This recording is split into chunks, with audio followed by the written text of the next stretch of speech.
Se você não viu o jogo, se você não acompanhou o clássico no Maracanã, eu digo para você, Flamengo e Internacional foi 4-0 no Maracanã para o Internacional. A gente vai falar bastante, começar a falar desse clássico do Maracanã. Você participa com a gente através do Twitter, a hashtag Linha de Passe. Estava pensando aqui, boa noite, Unzelt, Pedro Ivo, João Guilherme, Vitor Birner. Vocês já imaginaram se o Internacional tivesse passado pelo Olímpia e nós tivéssemos hoje esse clássico do Maracanã? As equipes se enfrentariam mais 2 vezes. Que delícia que seria! Mas enfim, Maracanã, Internacional 4-0. João Guilherme, você, primeiro destaque aqui no programa. Boa noite, amigo. Muito boa noite, Prieto. Feliz Dia dos Pais. É um prazer estar com você, com o Birner, com o Pedro Ivo, com o professor Celso e com todos os fãs do esporte. Olha, parabéns para o Internacional. O Inter conseguiu a maior vitória da sua história sobre o Flamengo fora do Rio Grande do Sul. A maior vitória do Inter sobre o Flamengo no Maracanã, essa de hoje, por 4-0. Internacional muito eficiente e competente para aproveitar os espaços que surgiram entre as linhas do Flamengo. Quando foi, na maior parte das vezes, conseguiu fazer o gol e aí abriu uma vantagem que o Flamengo não esperava e se descontrolou no jogo. Parabéns ao Internacional que montou a sua estratégia e conseguiu executá-la. Agora, Prieto, o Renato vinha de 7 vitórias em 7 jogos. Tinha sofrido 3 gols. Hoje sofre a sua primeira derrota e em apenas um jogo levou 4 gols com aquele problema defensivo que marcou o Flamengo nos últimos tempos de muito espaço no sistema defensivo, aparecendo novamente. E aí fica a intriga.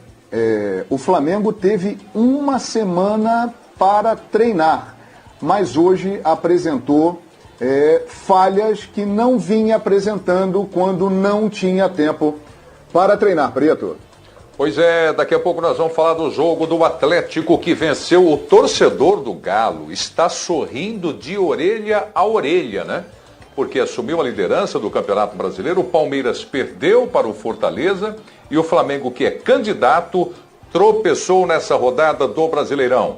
Vitor Birner, boa noite. Ô Birner, me conta aqui, o Internacional jogou muito hoje. Ô Birner, o Flamengo não jogou nada no Maracanã? Tudo bem, Birner? Tudo bem, Preto. Boa noite a você, boa noite aos colegas, a todos os pais que nos assistem, aos fãs e às fãs de esporte. O Inter fez uma partida irretocável, né? O treinador Aguirre conseguiu armar o time finalmente. Essa foi de longe a melhor partida do time dele, sob seu comando, com o Lindoso Dourado de volantes. Colocou 2 jogadores de marcação pelo lado do meio campo muito fortes, né? O Edenilson e o Patrick. Deixou o Tyson solto no meio, montou uma parede. E dali o Flamengo teve alguma dificuldade para entrar. Mas essa não foi a grande virtude do Internacional, a única grande virtude. Eu acho que o Inter teve uma senhora atuação do seu centroavante. Acho que o Inter conseguiu aproveitar os espaços enormes que o sistema de marcação do Flamengo ofereceu. Porque o Inter não jogou um futebol envolvente. O Inter jogou um futebol letal. O Inter jogou um futebol em que ele é direto, ele vai em direção ao gol, ele entra na área com facilidade, nas poucas vezes que vai para lá, e ele finaliza com muita liberdade. O resultado é indiscutível. Resultado muito merecido. Tem um ditado que diz que juntou a fome e a vontade de comer. Nesse caso, para mim, juntou a fome do Inter e a falta de vontade de comer do outro lado. Porque o Flamengo me passou a impressão, com a marcação frouxa no campo de frente, que achou ser capaz de vencer quando quisesse o jogo.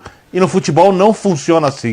No futebol, nenhum jogo é vencido antes da partida, nenhum jogo pode ser ganho se você não repetir o seu melhor padrão ou algo próximo disso em cada partida. E o Flamengo hoje não repetiu. O Flamengo hoje foi frouxo na marcação avançada, teve vários jogadores pouco inspirados.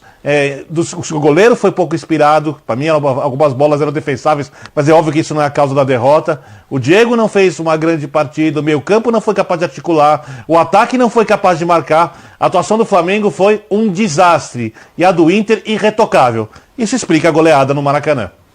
Olha, durante o nosso debate aqui, Birner e pessoal, a gente vai focar aqui no jogo do Daniel, a atuação do goleiro Daniel, do Yuri Alberto, com os gols que ele marcou, esse golaço do Tyson, a expulsão do Gabigol, há motivos para reclamação de arbitragem? Tudo isso a gente vai discutir aqui neste primeiro bloco do Linha de Passe. Celso Zelt, final dos anos durante os anos 70 até o início dos anos 80, eu me lembro que em São Paulo tinha uma premiação para o melhor jogador em campo, né? Ele ganhava, vou até falar o nome aqui, porque eu acho que não tem mais, um motorrádio. Motorrádio. Para quem você daria o motorrádio para partir? Quem comprar o rádio hoje em dia, eu vou falar, Prieto, só se for um de nós aqui, acho que ninguém mais quer. Verdade. Só rádio.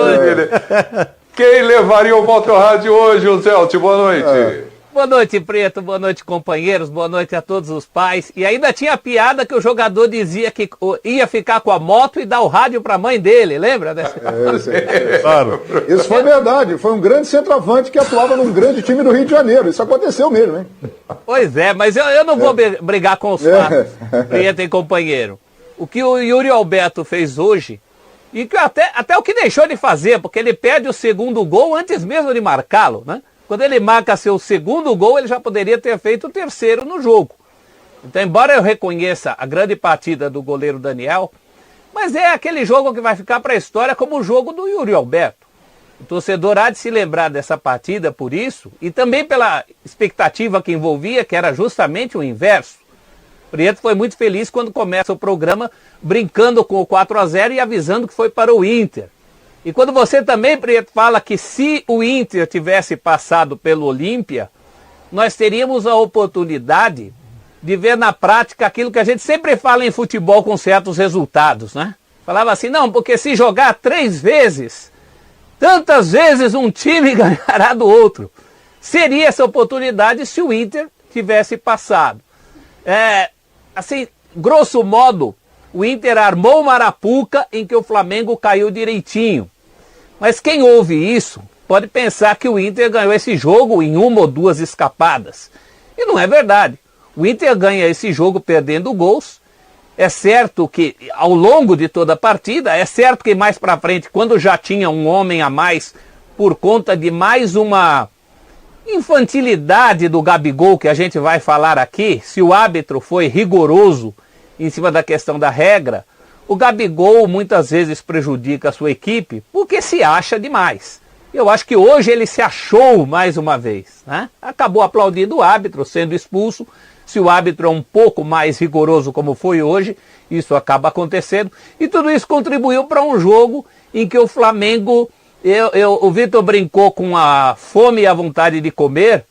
Eu acho que o Flamengo demorou demais ali esperando esfriar o prato, e quando percebeu, com menos de 15 minutos do segundo tempo, já perdia por 3-0 e a vaca foi para o brejo. Vida que segue, né? Todas as qualidades do Flamengo haviam aparecido nas últimas partidas e hoje reapareceram velhos defeitos no que diz respeito principalmente a contra-ataque e defesa exposta. Pedro Ivo Almeida, boa noite, Pedro. Olha, uma vitória do Internacional para cima do Flamengo não deixa de ser um resultado normal. Uma goleada em pleno Maracanã parece um exagero para o time do Flamengo. Isso pode ter algum efeito para o time do Flamengo no jogo da Libertadores da América que tem no meio de semana? Aí, Pedro, boa noite. Boa noite, Preto, tudo bem? Boa noite especial a você, ao Celso e ao João, que são papais, a todos os pais em casa. Boa. Ao Vitor, ao fã de esporte em casa. Eu acho que é possível separar. Eu acho que é possível separar bem as duas competições, até porque eu penso que esse jogo do Flamengo de hoje é um jogo fora da curva, não é uma regra. Não é que esse Flamengo vinha atuando mal há muitas semanas e hoje coroou essa péssima fase com esse 4-0. O Flamengo vinha se reencontrando com seu melhor futebol e hoje tropeçou e tem inúmeros motivos. O João já deu alguns, o Vitor também, o Celso também já deu alguns. E acho que então é possível uma correção de rota, porque esse não é o habitual do Flamengo. Esse Flamengo que entrou em campo hoje não é o Flamengo das últimas semanas, dos últimos 7 jogos. Me arrisco a dizer que nem o Flamengo dos últimos 10, 15, 20 jogos. É um Flamengo completamente fora da curva. Eu acho que o debate tem que entrar, porque você precisa corrigir essa rota rápido. Você precisa entender porque que você teve uma semana de trabalho. Eu lembro que a gente estava sentado aqui, alguns companheiros também estavam na semana passada, a gente assistia a coletiva do Renato Gaúcho e ele anunciava ali, na coletiva, rapidamente, que ele ia aproveitar uma semana inteira cheia de trabalho para fazer alguns ajustes que o trabalho ainda necessitava, que ia deixar o auxiliar, né? E o time quase que B, meio mescla de um time B com um time C, para jogar com o ABC. Então ele teve uma semana inteira de trabalho, não conseguia enxergar ajustes, uma pressão que funcionava muito bem não funcionou hoje, a tal da fome que o Vitor cita, e a gente cita quase sempre aqui, que é um Flamengo que busca 2, 3, 4, 5, não existiu hoje. Difícil entender por quê, porque não é a característica do Flamengo. E aí sempre que a gente senta aqui, a gente bate na tecla de um ajuste, o torcedor até fica meio bravo, Preto, porque a gente está sempre aqui, o Flamengo joga bem, o Flamengo brilha, o Flamengo emplaca uma série de vitórias, o Flamengo vem de goleada, e a gente senta aqui e a gente pede atenção ao momento defensivo, à transição defensiva, à recomposição. A gente bate sempre nessa tecla. Não dá para dizer que é uma surpresa como o Inter conseguiu surpreender o Flamengo. A gente sempre bate nessa tecla. O torcedor às vezes fica bravo, dizendo que a gente fica buscando, sabe, pelo em ovo, criticando, que sempre tem uma ressalva. Mas a tal ressalva, a tal pelo em ovo, quando pega um time que se propõe a ser letal, como o Inter hoje, como o Vitor falou, o Inter seguiu quase que um manual ali. Para você jogar contra o Flamengo hoje, você tem que se fechar, defender muito bem, tirar um pouco desse apetite e ser letal, ser rápido, aproveitar a grande fragilidade do Flamengo. A grande fragilidade do Flamengo hoje é essa recomposição. É o bote como se dá, é como ajeita a linha na hora de defender, é como escolhe mais ou menos o posicionamento na hora que um time vem em velocidade. E aí você tem um Patrick, um Edenilson, um Yuri Alberto, um Tyson, acaba gerando essa possibilidade. Repito, a sua pergunta, Preto, não acho que seja a regra de um Flamengo, é possível virar a chave, é possível até assustar, chacoalhar, entender que não cabe esse tipo de resultado na quarta-feira, e é possível sim separar. Se as 7 vitórias não levavam o Renato Gaúcho ao céu, a gente não pode também determinar que o Flamengo está a caminho do inferno por causa da derrota de hoje. Acho que o jogo, mata-mata da Libertadores, é outra história. Acredito que hoje foi o dia que muitas coisas deram errado, né? A gente acabou sofrendo com o jogo deles. Tentamos criar ali na frente, a gente errou um pouco a mais do que a gente vinha fazendo no último passe, não conseguimos encaixar. E no contra-ataque, que é o forte deles, eles conseguiram fazer os gols, as chances que tiveram aproveitaram. Então tem noite que não é nossa, mas é aprender quando tiver difícil, caprichar melhor para poder vencer. O Bruno Henrique saiu aqui reclamando da arbitragem, a gente viu durante o jogo também. O que você achou? Que a atuação da arbitragem pode ter influenciado em alguma coisa no resultado? Cara, eu não gosto muito de falar de arbitragem, né, que parece desculpa, mas acredito que ele conseguiu irritar os dois lados. Querendo conversar o jogo todo, desde o começo, conversando com os bancos e não deixando o jogo seguir. Acredito que ele não tem que ser amigo do jogador, tem que apitar o jogo e se a gente reclamar muito, dá amarelo e manter uma linha, né? Não ficar parando o jogo toda hora para conversar. Isso irrita as duas equipes e não é bom para o jogo. O Flamengo tem um jogo importante no meio de semana pela Libertadores. Esse resultado de hoje influencia em alguma coisa com relação à equipe? Não, acho que a gente é um time experiente, né? Um time que sabe o que quer. Sabemos que hoje não deu certo, mas a gente está concentrado, ainda confiança lá em cima, que é outra competição. Temos que estar atentos para os erros, acertar o que a gente errou hoje e ir para a vitória. Obrigado.